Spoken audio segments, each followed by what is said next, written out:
Hola, buenas tardes. En primer lugar, agradecerles a todos su presencia, agradecer a la Sociedad Económica de Amigos del País su hospitalidad y muy especialmente quería agradecer su profesionalidad a Manuel Heredia.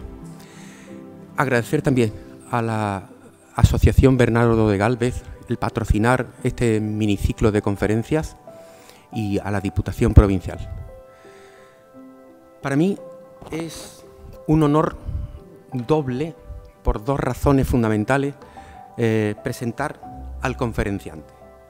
Eduardo Bataner es profesor emérito de la Universidad de Granada, miembro de la Academia de Ciencias Matemáticas, Físico-Químicas y Naturales de Granada, catedrático de Astronomía y Astrofísica de la Universidad de Granada, perteneciente al Departamento de Física Teórica y del Cosmos, coordinador del Grupo de Astrofísica del Instituto Carlos I de Física Teórica y Computacional y miembro de la Real Sociedad Española de Física.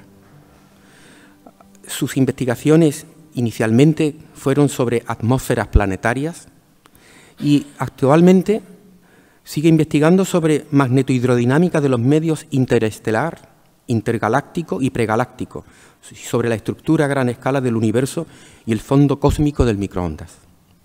Es co-investigador y core team member en el Planck Science de la Comisión Planck de la ESA, en donde fue coordinador del proyecto Planck Constraint on Primordial Magnetic Fields. Ha dirigido 16 tesis doctorales y ha escrito unos 300 artículos de investigación que han sido objeto de unas 53.000 citas. Ha impartido clases de diversas asignaturas relacionadas con fenómenos de transporte, astrofísica y cosmología. Y es autor de un sinfín de libros, de los que yo voy a citar solo algunos. Por ejemplo, Física de las noches estrelladas, editado por Tusquet, que ha tenido 7 ediciones. Astrophysical Fluid Dynamics, editado por la Cambridge University Press en el año 1996. 100 problemas de astrofísica, editado por Alianza en el 2001. Es con una profesora o coautora, Estrella Florido. Kepler, el movimiento planetario, editado por RBA en el 2012, traducido al italiano, al francés, al ruso y al portugués. Hubble, la expansión del universo, también editado por RBA en 2013, traducido al italiano, al francés y al ruso. Las grandes estructuras del universo, en 2016, traducido al italiano. Chandrasekhar, de RBA, 2016, traducido al francés. Los pecados de dos grandes físicos, Newton y Einstein, editado por la Universidad de Granada. Kepler, las matemáticas del movimiento planetario, traducida al francés. Un cosmógrafo en la corte de Felipe II, una novela, en fin, que yo recomiendo vivamente a todo el que quiera pasar un rato magnífico y además documentarse sobre la historia de la ciencia española. Historia de la física del universo, cómo la astronomía se hizo física, en el 2021. El espía filosófico, un científico en el tiempo de Carlos III, editada por Verbum. Vida, nuevas ideas desde el punto de vista de la física, editado por la Universidad de Granada en el 2023. Solo son algunas de sus obras. Ha recibido premios de la Real Sociedad Española de Física y Química a la docencia universitaria de la física en el 2009. Premio a la excelencia docente en 2009 también por la Universidad de Granada. Premio Universidad de Granada, Caja Rural de Granada a la investigación de excelencia en el 2016. Gruber Prize de la Cosmology Prize a la misión Planck de la Agencia Espacial Europea. Otro premio más en 2013 de la misión Planck de la Agencia Espacial Europea, el anterior era del 2018. En el 1973, casi en sus comienzos, hay un premio de investigación de la entonces Compañía Sevillana de Electricidad, el Premio Granada Ciudad de la Ciencia e Innovación, categoría de divulgación 2022. En fin, solo algunos, he leído solo algunos de los reconocimientos y de los premios. Y la segunda razón por la que para mí es un honor es que yo pertenecía a su primera promoción de alumnos allá por muy principios de los años 70. Pues le cedo la palabra al profesor Eduardo Bataner.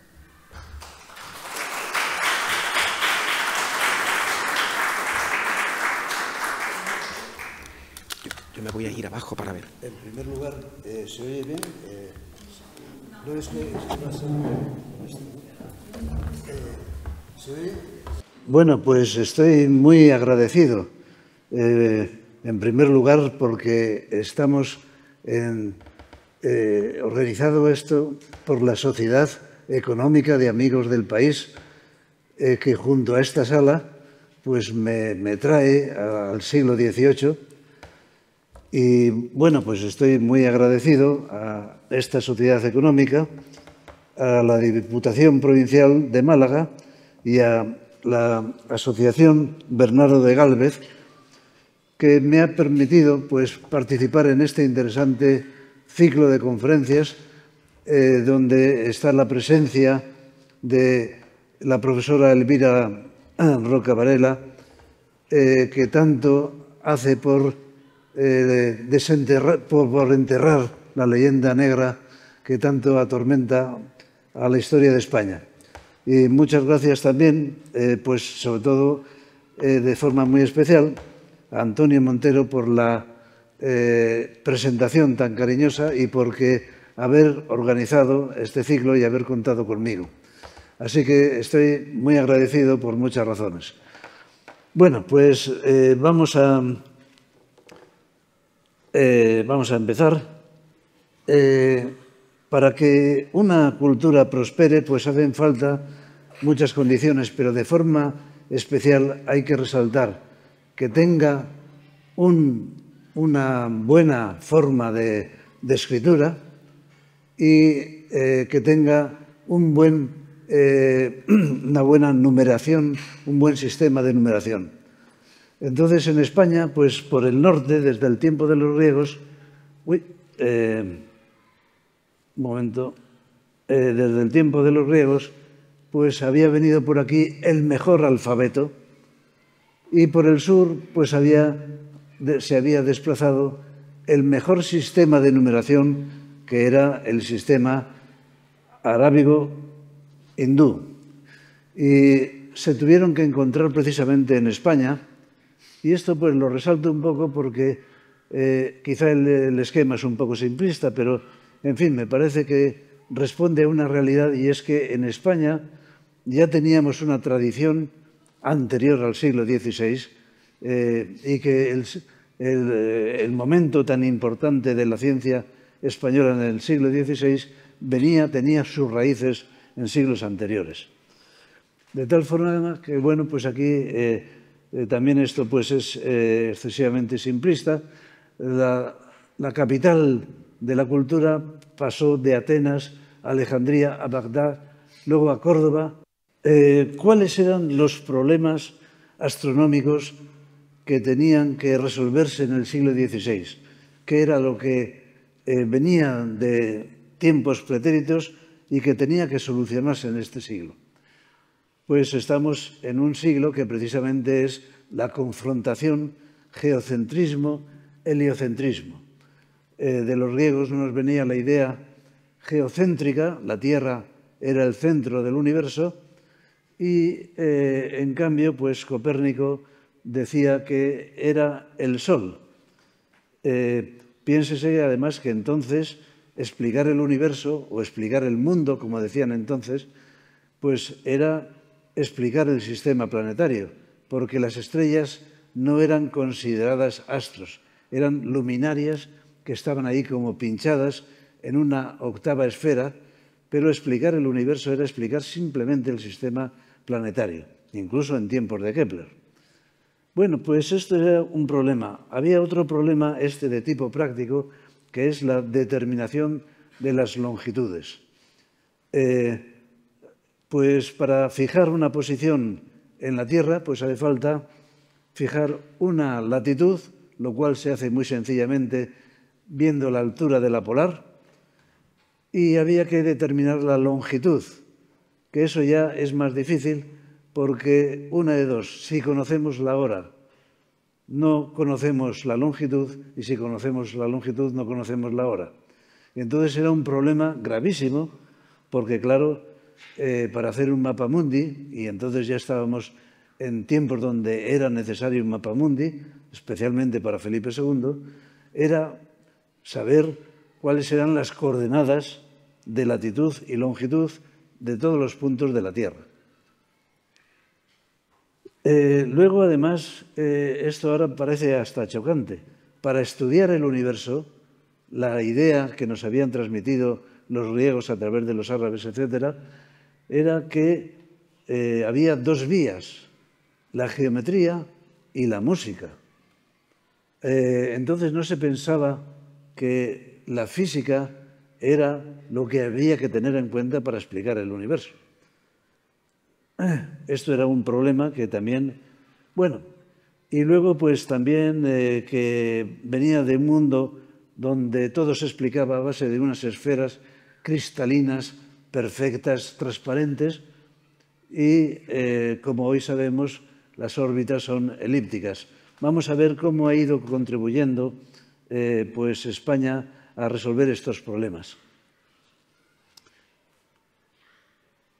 Este es Copérnico, que claro fue el que hizo, el que lanzó la idea de que la Tierra no era el centro del universo, que la Tierra se movía, y este pues cambió la situación. Anteriormente era la Tierra en el centro, la Luna, Mercurio, Venus, el Sol, Marte, Júpiter y Saturno, y ahora pasaba a ser el Sol, Mercurio, Venus, la Tierra, la Luna, Marte, Júpiter y Saturno, como es bien sabido. Bueno, pues Copérnico vivía en un pueblo perdido, en un país perdido, era un autor humilde que no quería publicar lo que había encontrado porque no le apetecía, no es que tuviera miedo, pero no le apetecían las discusiones con los teólogos. Y es curioso porque le animaron a publicar un arzobispo y un obispo. Pone aquí bandazos de la historia, porque muy poco después su libro sería considerado herético. Había sido impulsado por dos, un obispo y un arzobispo. Bueno, la obra pues es un poco también, hay que tener en cuenta la idea del viaje del Cano, y fue muy significativo. Y pongo aquí del Cano, no de Magallanes, porque los españoles pues siempre habíamos sido condescendientes, siempre poníamos el viaje de Magallanes _ Elcano. Pero en fin, digo como anécdota, ahora que has hablado del libro de Kepler traducido al portugués, pues en el libro de Kepler se hacía mención al viaje de Magallanes Elcano, pero la traductora quitó Elcano, era el viaje de Magallanes. Y creo que no, que esto pues es un poco injusto, porque debemos decir el viaje de Elcano, porque Magallanes ni dio la vuelta al mundo, ni tuvo nunca la idea de hacerlo. Bueno, pues Copérnico, la Tierra no es el centro del mundo, esto era incompatible con la Biblia. La Tierra se movía, sobre todo. ¿Cómo que la Tierra se movía? Y pues aquí me gustaría decir que esta revolución copernicana fue una revolución social y cultural más que astronómica, por las razones que vienen a continuación. Por de pronto, en el primer sistema cosmológico de aspecto ya bastante científico, debido a Pitágoras o los pitagóricos, pues ya la Tierra se movía en torno a un astro que era Hestia, un astro de fuego, y había una Tierra y una antitierra que giraban en torno a Hestia. Es decir, que en el primer sistema del mundo la Tierra estaba en movimiento. perdón por este, pues este dibujo tan infantil. Aquí vemos a Hestia y la Tierra y la antitierra. Es decir, que, bueno, pues esto es un antecedente interesante. Pero luego, además, es que al decir heliocentrismo o geocentrismo, parece que estamos hablando nos estamos refiriendo al movimiento de traslación de la Tierra y no al movimiento de rotación de la Tierra. Bueno, pues también hay aquí un antecedente interesante, y es que Heráclides Póntico pues ya decía que la Tierra giraba sobre sí misma. Y también decía que Mercurio y Venus, como no se separan mucho angularmente del Sol, que era lógico pensar que daban vueltas alrededor del Sol. Y bueno, pues aquí no hace falta, yo creo, que hablar de la gran proeza científica de Aristarco de Samos y Eratóstenes para determinar la distancia al Sol, la distancia a la Luna, el tamaño del Sol, el tamaño de la Luna. Esto lo hicieron los griegos, claro que tenían grandes medios de observación como grandes piedras y grandes palos, ¿no? Bueno, pues hay que decir que en realidad fue un error, porque partía de que supongamos que está la Luna en cuarto creciente y consideramos el ángulo Luna, Tierra, Sol, cuando estamos en cuarto creciente. Calculó Aristarco que este ángulo era 87 grados. Claro, no era cierto, era tan próximo a 90 grados que no lo pudo haber determinado, ¿no?, con sus medios pobres de observación. Pero con eso ya se sabía que el Sol estaba lejísimos. Y entonces de ahí salió el modelo de Aristarco, porque el Sol estaba lejísimos. Digo que fue el error más afortunado de la historia, porque el ángulo no, era casi 90 grados, ¿no? Pero ya pudo saber que el Sol estaba lejísimos y que era muchísimo más grande que la Tierra y que la Luna.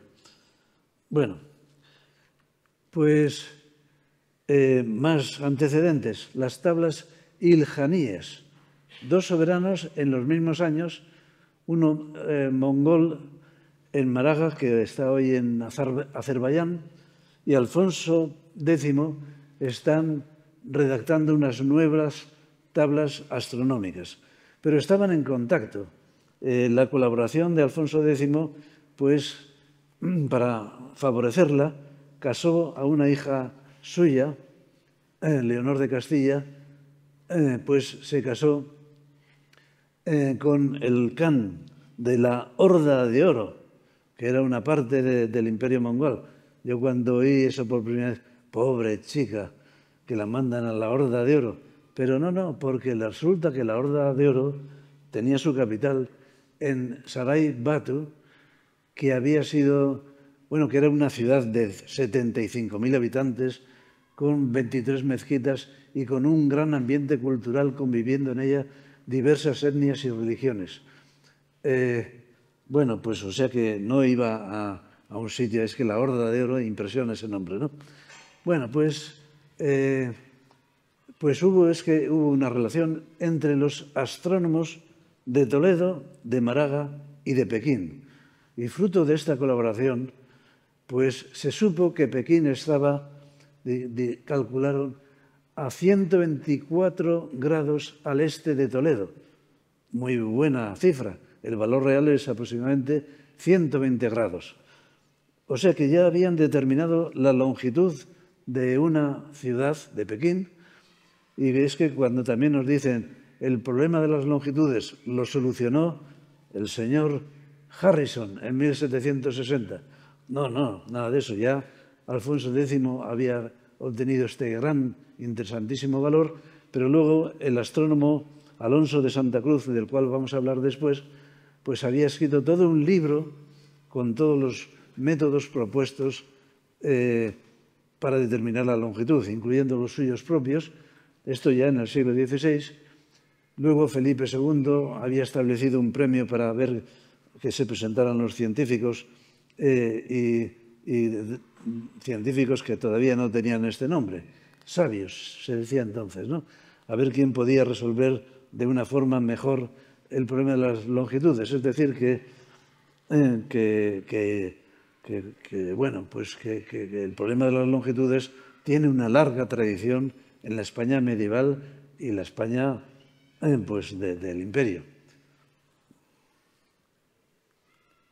En Málaga había un gran astrónomo que se llamaba Nasir al-Din Tusi, que era el director del Observatorio de Málaga, y las tablas iljaníes eran heliocentristas. Y claro, esto pues seguramente lo supo Copérnico. Primero porque, claro, se habla de una tradición que venía de Oriente, pero es que además esto, pues claro, se conocía en España primero porque era una colaboración de Alfonso X, pero además fue Rabí Abner, un judío burgalés, el que hizo pues una especie de difusión de las tablas iljaníes. Y esto pues seguramente lo sabía Copérnico. Con lo cual, claro, no le quito ningún mérito a Copérnico, pero quiero decir que tampoco fue una revolución astronómica descomunal. El imperio mongol era entonces enorme, es esa mancha verde. Aquí está el astrónomo Nasir al-Din Tusi enseñando a sus discípulos, y aquí está pues el gran Khan de la Horda de Oro con una esposa nestoriana, es decir, que era cristiana. Bueno, pues luego, por otra parte, pues el modelo de Copérnico todavía seguía siendo medieval. ¿Por qué? Pues porque todavía seguía habiendo esferas cristalinas puras, ¿no? Círculos perfectos. Dice, bueno, pero se ahorró el problema de los epiciclos. Pues no se ahorró porque tenía 25 epiciclos. Tampoco ganaba precisión. El método el sistema de Ptolomeo, que debería de llamarse hiparciano, pues era más preciso, y no digamos las tablas de Alfonso X. ¿Y qué es geocentrismo o heliocentrismo? ¿Qué es lo que está en el centro del universo? Pues realmente no está ni la Tierra ni tampoco el Sol. Claro, pero entonces se pensaba que las estrellas no eran soles. Pero, sin embargo, sí que hay uno que lo decía muy claramente, que las estrellas eran como soles y que no había centro en el universo, ni la Tierra ni el Sol, ni heliocentrismo ni geocentrismo, sino acentrismo. Y además esto constituye hoy el principio cosmológico aceptado prácticamente por todos los cosmólogos, de que en el universo no hay ni centro ni bordes. No hay puntos singulares. El principio cosmológico dice que, considerando las grandes escalas, pues todos los puntos son equivalentes. Es decir, que aquí está pues Giordano Bruno, que además pues también podíamos reivindicarle un poco, porque había nacido en Nola, que estaba cerca de Nápoles, y Nápoles pues era parte de España. Había sido desde 1442, primero con Aragón y luego ya con España, hasta 1734, pues fue parte de España, del Imperio Español.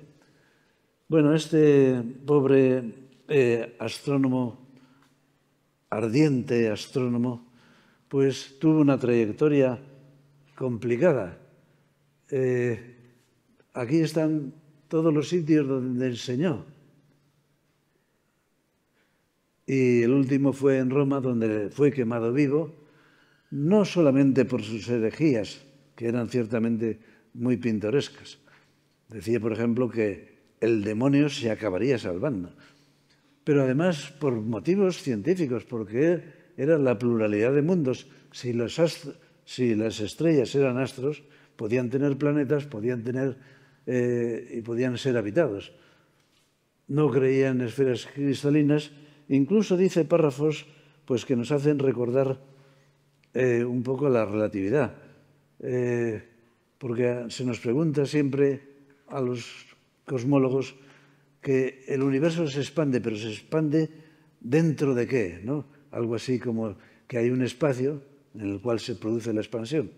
Pero no, él decía que no había otro espacio, con esta brillante frase: todo cuerpo sensible está en el espacio.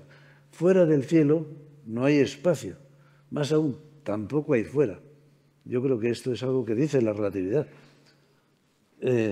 O sea que a veces tenía un lenguaje completamente abigarrado que no hay quien le entienda, pero de vez en cuando tenía ideas luminosas. Y el principio cosmológico que se acepta hoy por los cosmólogos pues es cosa de Bruno, que tenía mucho de español, aunque realmente él escribía en italiano o en latín. Y decía, Copérnico había dado un gran paso al quitar a la Tierra del centro del universo, pero no había dado el paso siguiente, que era también quitar al Sol del centro del universo. No había tal centro. Bueno, pues con esto parece que es que pues estoy quitándole mérito a Copérnico. No es mi intención, porque adoro a la figura de Copérnico. Cómo era su vida en Fromborg, que era donde él estaba viviendo como canónigo de la catedral de esta pequeña población, que a pesar de ser pequeña, y lo era y sigue siendo pequeña, pues tiene una catedral gótica. Bueno, pues allí era el médico, era el abogado del pueblo, era el canónigo, era el ingeniero, todo menos astrónomo, porque sí que tenía un pequeño telescopio, pero era para hacer, digamos, pues para ver las bellezas del universo, más que para plantearse sistemas. Luego también fue valiente defendiendo su ciudad. ¿De quién? De la orden teutónica, que había sido una orden en Tierra Santa, pues muy santa, pero en este momento ya había dejado de ser santa y ahora hacía guerra pecadora. Era ya una orden que no hacía más que molestar y quitar tierras a los vecinos, etc. Bueno, pues él defendió al pueblo de la orden teutónica, que la orden teutónica pues tenía unas propiedades extensísimas. Esto que aparece aquí en verde era prácticamente un país. Esto parece que no viene muy a cuento, es verdad que no viene a cuento, pero es que la orden teutónica también tuvo sus posesiones en España. Esto es un castillo que perteneció a la orden teutónica y que está en Valladolid. Bueno,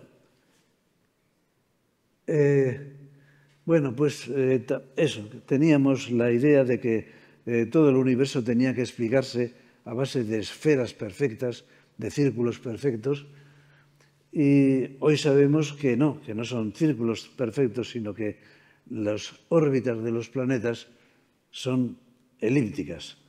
Pero esto también pues tenía ya su tradición en España, porque Alfonso X había dicho que la órbita de Mercurio no solamente que era oval, sino que había precisado que era elíptica. Y claro que él no lo decía que él lo hubiera obtenido, ni tampoco los astrónomos, porque claro, él tenía sus astrónomos, él no hacía los cálculos. Pero se lo atribuían a Zarraquiel, que es un astrónomo árabe muy anterior, que vivió pues prácticamente casi siempre en Toledo y luego en Sevilla. Y luego ya pues llega Kepler y dice que las órbitas de los planetas son elípticas, ¿no? Pues podría pensarse que es que a lo mejor tienen en la cabeza el sistema de Ptolomeo con las deferentes, y en las deferentes se movían unos epiciclos y era una cosa complicada a base de círculos y esferas, y entonces a lo mejor con una apropiada combinación de la deferente y el epiciclo se conseguía una órbita oval. No, no. Era el círculo preferente, el de la deferente, el que era oval. Y esto, pues, era ciertamente una cosa muy a tener en cuenta. Como decía Alfonso X, que era una elipse, que decía x al cuadrado partido por a al cuadrado más y al cuadrado. No, no, no, no. Lo decía con lenguaje medieval. Aquí no lo parece, pero dice, et será el cerco del levador figura de talladura menguada de las talladuras que vienen en la figura piñonata. Esto es una elipse, en lenguaje medieval, ¿no? Y desde luego Copérnico tenía en su poder, se sabe que compró un libro de segunda mano, el libro del saber de astrología, y esto se basaba en las cónicas de Apolonio, que un cono pues se corta con diversos ángulos y entonces los cortes son talladuras y la talladura menguada es precisamente esta que proporciona una elipse. Esto es la talladura menguada a la cual se refería Alfonso X. Pero además él se lo atribuía a Zarquiel, pero a Zarquiel se basaba en una lámina que se llamaba ecuatorio, que había sido invento de Abul Qasim, que era un astrónomo que vivió en Granada y donde tuvo su escuela en Granada. Y es muy posible que este Abul Qasim ya le hubiera metido el gusanillo a Zarquiel para decir que era una órbita, esto sí, decía oval. Bueno, pues como vemos, había pues algo interesante en la tradición española. Y sin embargo, de Revolucionibus pues se difundió rápidamente y fue aquello pues un éxito. ¿Cómo es posible que una cosa que se hace en un pueblecito perdido se difunda tan rápidamente? Bueno, yo creo que es que el sistema de Copérnico, que es el de Aristarco, pues es muy bello, es más sencillo de interpretar y sobre todo que era verdadero.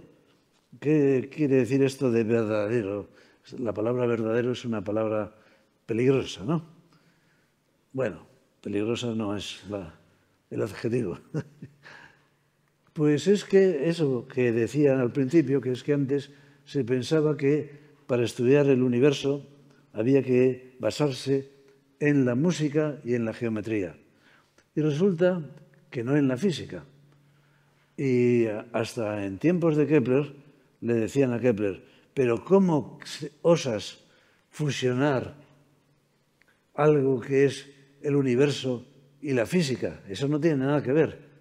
Y Kepler decía, no hay astronomía sin física, ni física sin astronomía. En realidad hay otro interesante sistema de Alpetragius, que en Pedroche, que este sí que había dicho que había que aplicar la física, y la aplicó la física de entonces, para entender el universo que era el sistema planetario. O sea que este Alpetragius hizo una verdadera revolución. Esto sí que fue una verdadera revolución. Para entender el universo hay que aplicar física o ciencia en general, ¿no? Bueno, pues Alpetragius era discípulo de Averroes, Averroes era discípulo de Aventofail, uno en Guadix, otro en Córdoba, otro en Pedroche. Hicieron pues una revolución científica, yo creo que esto sí. Bueno, la idea por la cual chocaba esta idea de Copérnico era porque entonces se pensaba que la Biblia era una posible fuente de conocimiento científico. No una posible fuente, la fuente de conocimiento científico, ¿no? Y hay que decir que, por ejemplo, ¿cuál era la edad de la Tierra o la edad del mundo?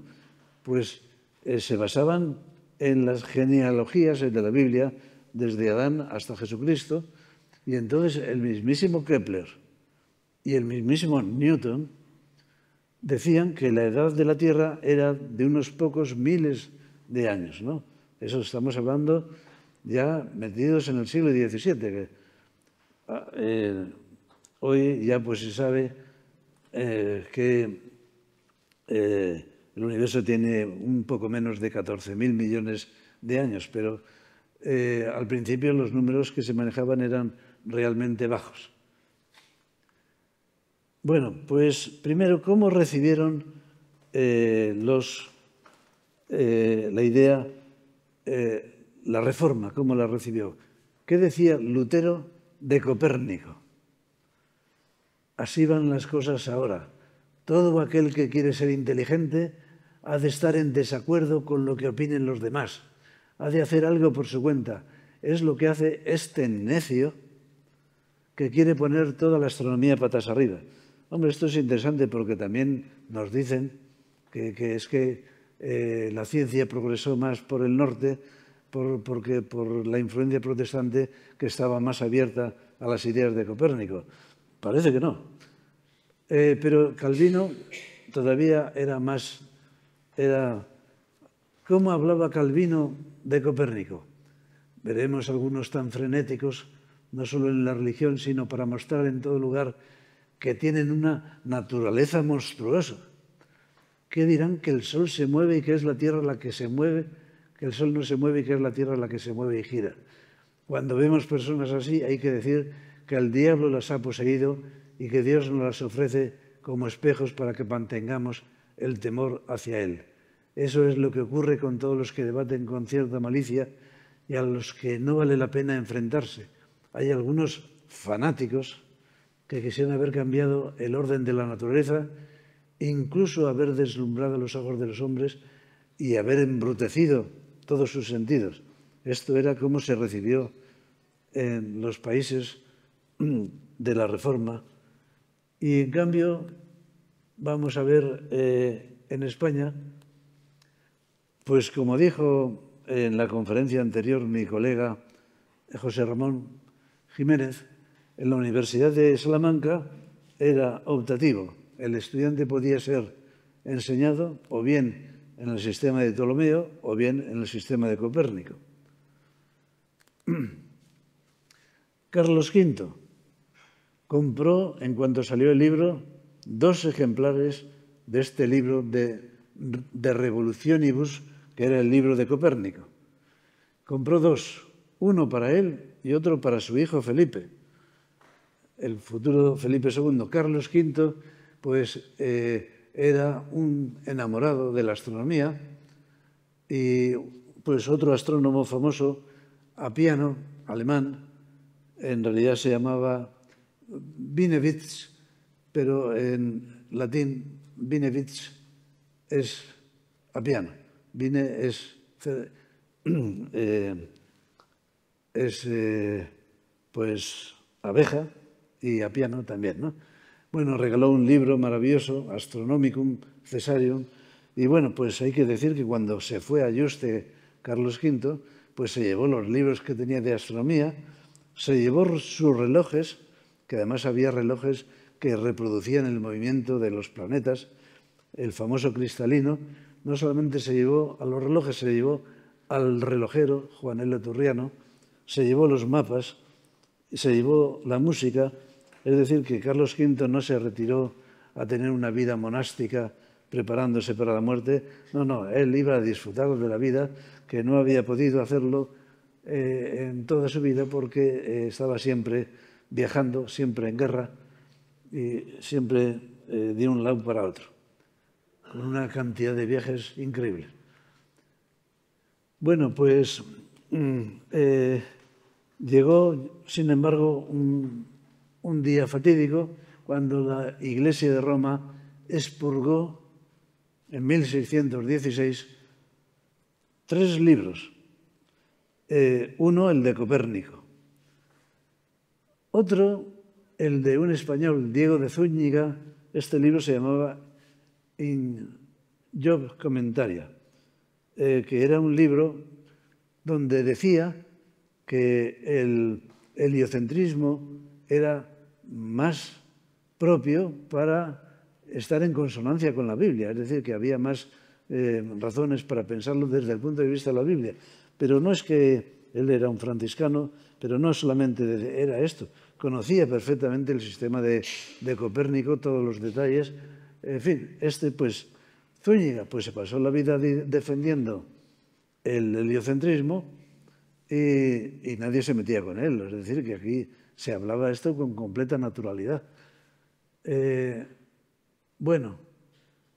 Fue catedrático en la Universidad de Osuna y, bueno, tiene algunas hojas negras en su historia.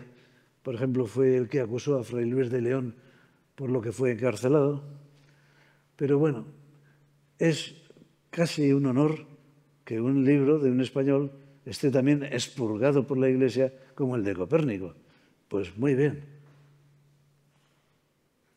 Y Felipe II, pues claro, Felipe II es una figura magnífica en la historia de la ciencia y ha tenido pues mucha repercusión posterior. Un detalle, por ejemplo, casi la astronomía moderna empieza cuando se encuentran dos sabios, Tycho Brahe y Kepler. Tycho Brahe tenía los datos, Kepler tenía las ideas. Cuando se juntaron, pues nació la astronomía moderna. ¿Pero qué hacían en Praga, donde se encontraron? Pues porque allí les trajo el emperador Rodolfo II del Sacro Imperio Romano Germánico. ¿Y por qué le gustaba tanto la astronomía a Rodolfo II? Pues porque había sido educado en España, en el Escorial, con su tío Felipe II, al que adoraba, allí durante 8 años, desde su infancia y su juventud. Y quería imitarle en todas las cosas, ¿no? Es decir, que el espíritu de Felipe II se contagió al Sacro Imperio Romano Germánico, incluso en Praga, pues él hablaba castellano, no castellano solamente, castellano castizo, ¿no? Con tacos y todo. Y además, pues los embajadores tenían que allí hablar castellano.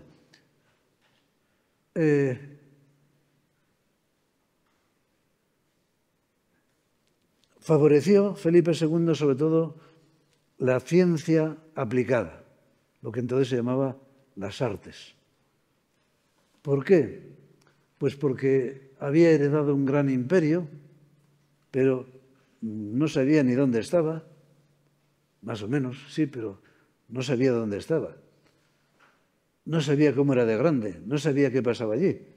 Y claro, él tenía entonces que favorecer la ciencia que le permitieran responder a estas preguntas.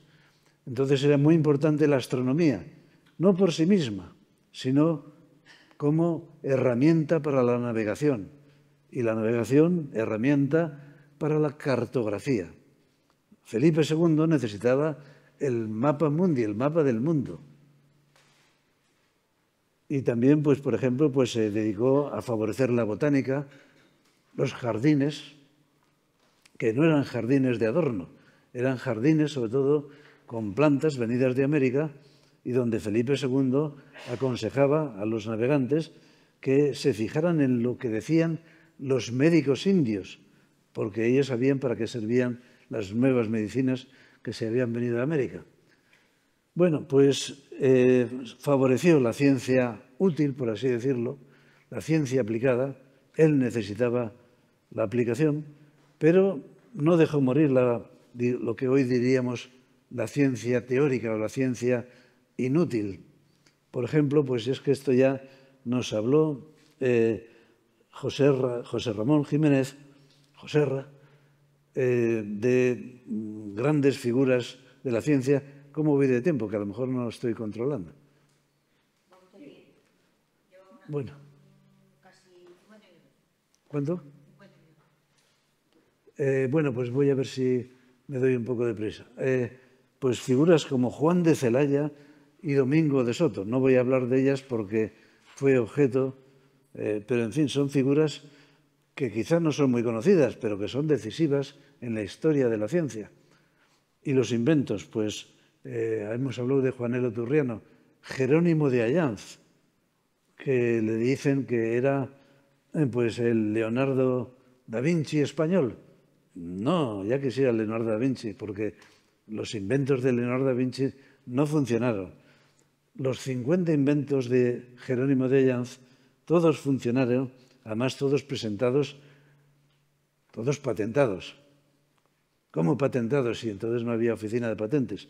No, pero había un aposentador real que decía, que daba fe de que aquello lo había inventado el inventor, sino que además la corona financiaba el invento. Bueno, pues Felipe II se interesó por muchas cosas: relojería, arquitectura, fortificaciones, hidráulica, jardinería, arte. Pues ahí se oía a Tomás Luis de Victoria, estaba el pintor Tiziano, la pintora Sofonisba, se preocupó por el medio ambiente, por el correo, por el archivo de Simancas, por la justicia en América, relaciones topográficas, minería, química, coleccionismo, coleccionaba hasta huesos de mártires.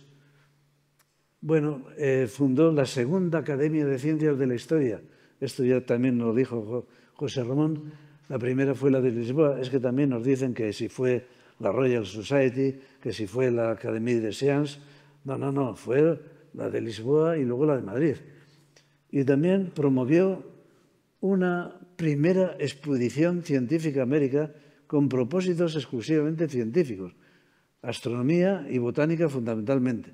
Era una expedición científica increíble en su tiempo. Luego, pues universidades americanas, Santo Domingo, Lima, México, en fin, todas estas, muchísimas universidades que se hicieron en América, que resulta, cuando uno se pregunta, bueno, ¿y los ingleses en América cuántas universidades fundaron por estas épocas? Cero patatero. Bueno, pues Juan López de Velasco determinó la longitud de muchas ciudades americanas. Aquí hago una pequeña lista porque, claro, hay muchos científicos que habría que resaltar, pero solamente un poco los primeros. El primero tiene que ser Juan de la Cosa, porque hizo 7 viajes a América y hizo un mapa, el mapa de Juan de la Cosa de 1500, que es magnífico para su tiempo, que delimitaba muy bien todas las costas de América del centro y del sur. Alonso de Santa Cruz, que ya ha salido porque hizo el libro de las longitudes, un islario general con 97 islas, fue educador de Felipe II, y hay que decir que Felipe II era muy mal matemático, pero sin embargo no sabía seguir los desarrollos científicos matemáticos, pero cuando se llegaba al final a una fórmula sabía para qué servía, ¿no? Bueno, pues Pedro Núñez, que era portugués en realidad, pero en fin, estudió en Salamanca y es, entre otras muchas cosas, el inventor del nonius, que permite encontrar una cifra más en un aparato de medida. Esto me molesta, que ahora mismo a esto se le llama vernier. No, esto lo inventó Nonius, que precisamente Nonius es la forma latina de Núñez. Y descubrió las loxodrómicas, que, en fin, pues no me detengo mucho porque ya debo andar mal de tiempo. Abraham Ortelius, discípulo de Mercator, trabajó para Felipe II, hizo un mapamundi colosal basado en 70 mapas. Martín Cortés de Albácar, que se preocupó del magnetismo terrestre, de la declinación magnética, la diferencia entre el polo magnético y el polo geográfico. Bueno, muy interesantes. Y pues quizá también, aunque esto vaya un poco desordenado en el tiempo, el mismísimo Colón. Colón pues era un científico también, ¿no? Hace unas observaciones que realmente se pueden decir de científico, aunque se equivocó en todas ellas, pero bueno.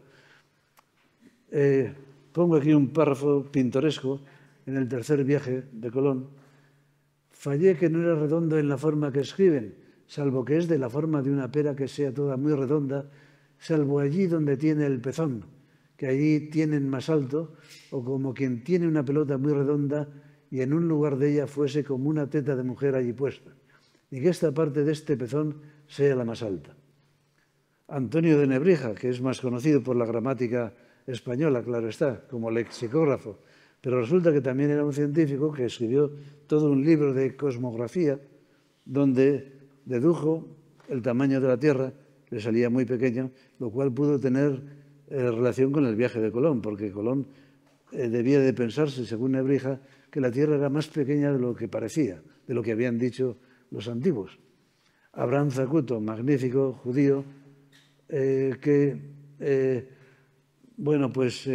antiguamente había dos modelos para el eje de la Tierra. Uno, el cono de precesión. El eje de la Tierra estaba describiendo un cono. Lo había dicho Hiparcos. Admirable, porque el periodo es 24.000 años. Pero llegó otro, Teón de Alejandría, precisamente el padre de Hipatia, que dijo que no era un cono de precesión, que era trepidación, que lo que hacía el eje de la Tierra era un movimiento así, ¿no? Bueno, pues esto estuvo durante toda la Edad Media. Azarquiel había defendido la trepidación hasta que Abraham Zacuto zanjó la cuestión. Era precesión, como lo había dicho el griego Hiparco.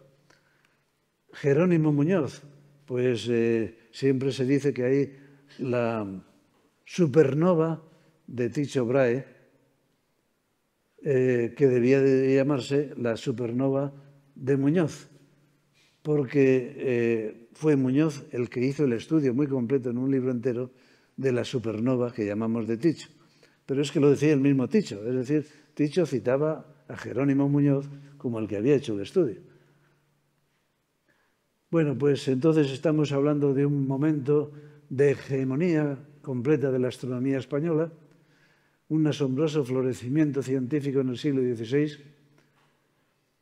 Felipe II me gusta decir que es un personaje luminoso en la historia de la ciencia, pero algo pasó aquí, porque en el siglo XVII la ciencia española se vino abajo y, sin embargo, paradójicamente, en el siglo XVII el arte se vino arriba. Y es el gran momento del arte, el siglo XVII, y me parece un poco paradójico. He oído explicaciones, no me han convencido mucho, porque la ciencia y el arte pues parten de la creatividad, están formadas por la misma pasta, y me parece paradójico que una desaparezca y la otra triunfe, aunque luego posteriormente, como nos dice Antonio Moreno, tuvo un resurgimiento en el siglo XVIII, precisamente pues gracias a la Ilustración, y por eso pues me encuentro un poco cohibido a hablar en una sala tan representativa de la Inquisición española. Bueno, pues dos libros que recomiendo, de los cuales soy autor: Historia de la física del universo y Un cosmógrafo en la corte de Felipe II, que es una novela de ficción divulgativa. Y entonces, pues nada, muchas gracias a todos.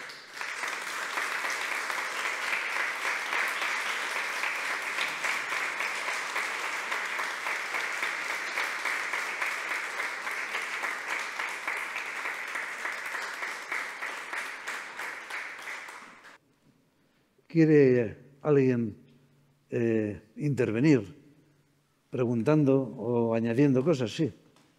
Muchas gracias. Buenas tardes. Enhorabuena. Interesantísimo, sobre todo porque personalmente soy prácticamente un desconocedor de todo lo que ha contado y me ha encantado. Dicho esto, el gran siglo de la ciencia, el XVI, el siglo del arte, el XVII, pero en el XVIII hubo un renacimiento de la ciencia, ¿o no? En el XVIII, sí, renació la ciencia precisamente en el siglo de la Ilustración, básicamente pues debido a la iniciativa de Carlos III, que se consideraba un monarca ilustrado. Y bueno, pues efectivamente hubo ahí un intento de resurgimiento de la ciencia más que un intento, pues hubo un movimiento muy interesante que luego pues también acabó un poco viniendo a menos, ¿no? En cierto modo, ¿no? La Ilustración, desde el punto de vista científico, pues está... En fin, la Ilustración es un movimiento magnífico, pero en la ciencia no lo fue tanto. Es el siglo de la razón, el siglo de las luces, pero sin embargo, no en España, sino en general en la ciencia, no ha habido grandes científicos ilustrados.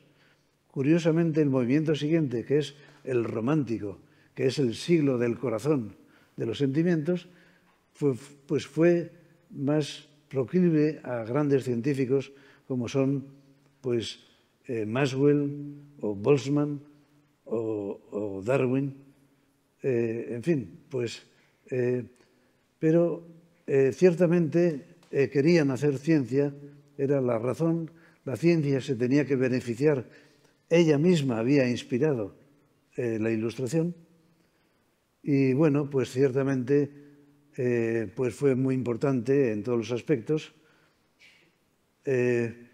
pero en la ciencia quizá no lo fue tanto. Bueno, hay un gran científico español, el gran científico ilustrado, pues es Jorge Juan, ¿no? Y luego también pues Ulloa, ¿no? Son grandes científicos, es decir, que sí que ha habido ciencia, ¿no? Pero bueno, pues la Ilustración fue muy interesante, pero en el aspecto científico, que era donde tenía que haber dado más resultado, no lo dio desde mi punto de vista. Quería preguntar si la ciencia en España se hunde en el 17, empieza... Bueno, hay algún, que yo sepa, hay algunas figuras, por ejemplo, uno de los 4 primeros microscopistas europeos es un español. Sin embargo, hay figuras sueltas, como después se mantiene en el 18, incluso en el 19. Cuando llega Santiago Ramón y Cajal, su trabajo es recibido con asombro en Europa, porque nadie espera que una cosa de semejante nivel pueda proceder de España. ¿A qué se debe ese largo oscurecimiento de la ciencia en España, en su opinión? Pues es lo que decía, que yo no me lo explico. Hay gente que sí que lo explica, pero no me convencen. Vamos, que tengo la misma duda que usted. ¿Qué pasó? ¿Qué pasó? Pues no lo sé. El caso es que ha habido unos decaimientos, unas ideas potencialmente que parecía que iba a resurgir otra vez y luego pues no llegó a tanto, ¿no? No llegó a tanto, no quiere decir que no llegó a nada, ¿no? Hubo grandes científicos, sí, pero como usted dice, pues sueltos, un poco aislados. Es una duda que yo no tengo, que no sé explicar, porque ciencia y arte están formados por la misma pasta. Cuando sale el arte bien, sale la ciencia bien. Pero aquí, pues parece que esto es así y yo no me lo explico. Quizá Antonio Montero tiene una visión más optimista y bueno, y además es conocedor de grandes científicos en el 18, en el 19. Y bueno, pues también nos lo ha dicho en una conferencia perteneciente a este ciclo. En fin, mi respuesta es, pues no lo sé. De la Inquisición, ¿qué se sabe respecto de este decaimiento en la ciencia? ¿Tuvo algo que ver? Pues es la explicación que nos llega, que sí, que la Inquisición, que sí fue la culpable. Yo creo que aquí pues tenemos a Elvira Roca, que ha puesto las cosas un poco en su sitio. Que la Inquisición española, bueno, primero que había Inquisición en todos los países, unos con otro nombre, pero también mucho más crueles que la española. No es que quiera defender la Inquisición, pero, por ejemplo, pues brujas. ¿Cuántas brujas se quemaron en Alemania? Unos dicen que 50.000, otros que 60.000. En Escocia, ¿qué tanto por ciento? Es una quema de brujas en todos los lados. En España, 27. bueno, he dicho el número 27 a bulto, ¿no? Quiere decir que se sabe el nombre de todas ellas porque la Inquisición, pues, juzgaba, daba la opción de defenderse y todo además lo escribía y daba fe de todo ello.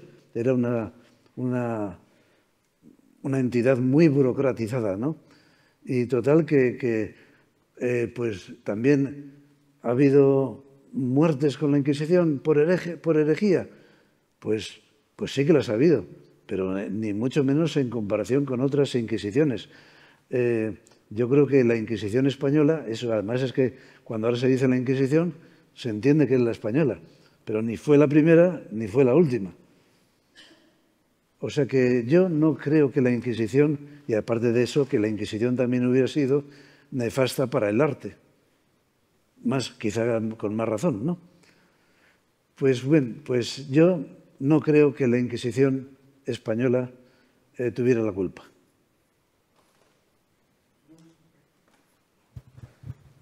Bueno, en la anterior conferencia de su compañero también hablaron sobre la Inquisición y decía que no había ninguna, que la Inquisición no se metía en los libros de ciencia. Ahí la ha demostrado usted con Copérnico, con el libro de Copérnico, que lo compró el rey, cuando estaba prohibido en otra. La Inquisición española tiene la fama. Yo sé datos, por ejemplo, que Enrique VIII mató 45.000 cristianos, católicos, él solo. Vamos, durante su reinado, 45.000.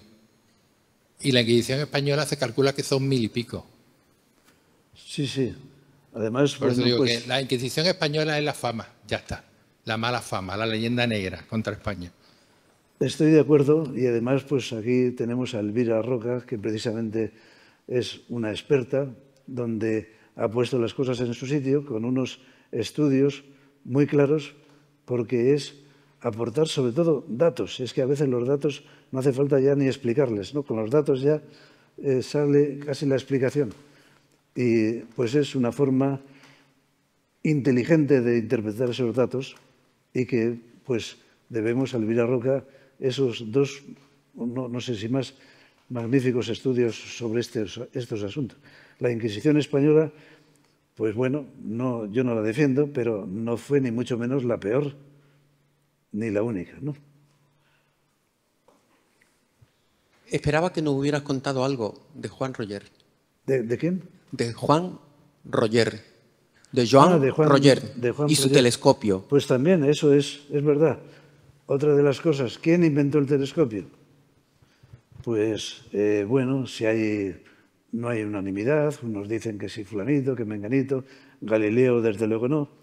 Galileo, hombre, aquí hay una tarjeta de anuncio de esta conferencia donde aparece un señor mirando con un telescopio. Galileo no inventó el telescopio, pero en fin, sí que puso el telescopio en posición vertical, ¿no?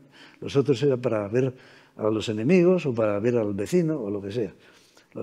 Bueno, pues hay una escuela de historiadores de la ciencia en Barcelona que justifican que el invento del telescopio es de Joan Roger, que era un francés, pero que afincado en Gerona, es decir, que a este se le atribuye,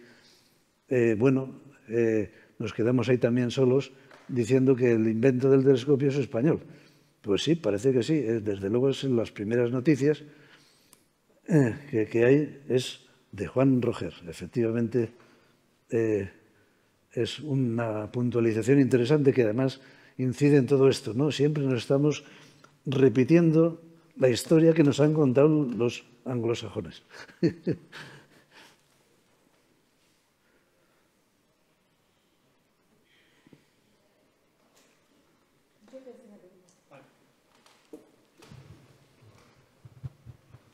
Es la misma pregunta que hago siempre. No sé cuántos de los presentes saben quién es Francis Mojica. Usted seguramente sabe quién es Francis Mojica. Perdón. Francis Mojica, de Alicante. Ha estado a punto de que le dieran el premio Nobel hace 4 años. En su propio país no lo sabían y la mayor parte de los científicos que yo conozco o aficionados a la ciencia tampoco. Esto puede no ser grave, a mí me lo parece, Pero muchísimo más grave es que la inmensa mayoría, ni siquiera quienes estarían en la obligación de saberlo, sepan por qué no le han dado el premio Nobel a Francis Mojica. Esa es la parte más interesante del programa. Y yo pienso que cuando afrontamos el problema de comprender por qué no conocemos la ciencia, pensamos que es porque no hay. Yo creo que no es eso. Creo que no la conocemos. La que hay, no la conocemos. Y solo la conocemos cuando es visible desde fuera. Es decir, hace falta un foco puesto en Francia, o un foco puesto en Inglaterra, o un foco puesto en los países nórdicos o en Suecia, que nos alumbre al científico.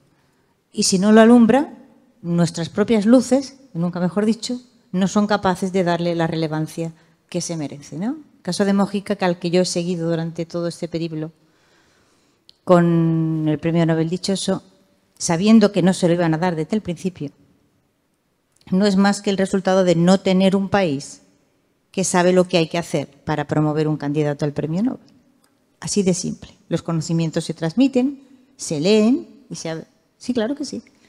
Pero nos falta la línea de transmisión fundamental, es decir, tener una política cultural, una política internacional que sepa posicionar sus candidatos, sabiendo que de eso se obtiene no solamente, hombre, porque se lo han merecido, claro que sí, pero además es que eso es prestigio para tu país. Y entonces tú tienes que tener siempre pues 4 o 5 caballos corriendo esa carrera. Y tener los caballos en la carrera significa que sabes dónde tienes que tener el alimento, sabes dónde está el agua, sabes dónde... Y puede que no gane, pero tienes que tener 3 o 4 caballos. Nosotros no los tenemos porque no sabemos ni siquiera lo que hay que hacer. Y lo gordo de esto es que tenemos instituciones pagadas y bien pagadas para que hagan ese trabajo y no saben cómo hacerlo.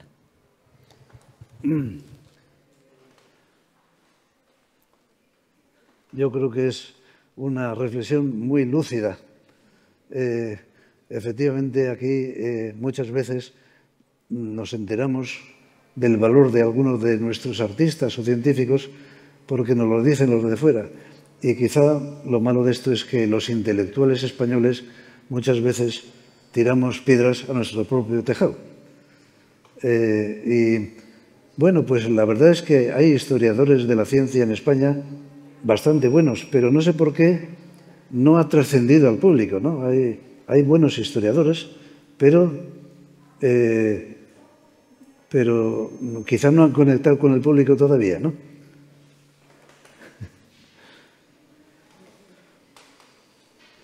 Me refiero a historiadores de la ciencia, ¿no? Porque Elvira ha contactado con el pueblo perfectamente y además ha puesto los puntos sobre las íes.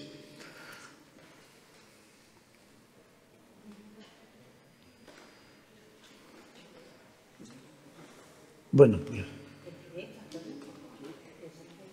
Bueno, si no hay ninguna pregunta más, pues sí.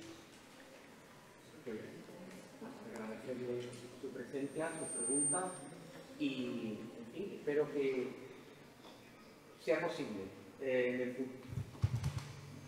Espero que sea posible en el futuro seguir dando a conocer la desconocida ciencia española que ha existido hasta en el siglo XVII. Me voy a ocupar de eso para el próximo ciclo. Muchas gracias.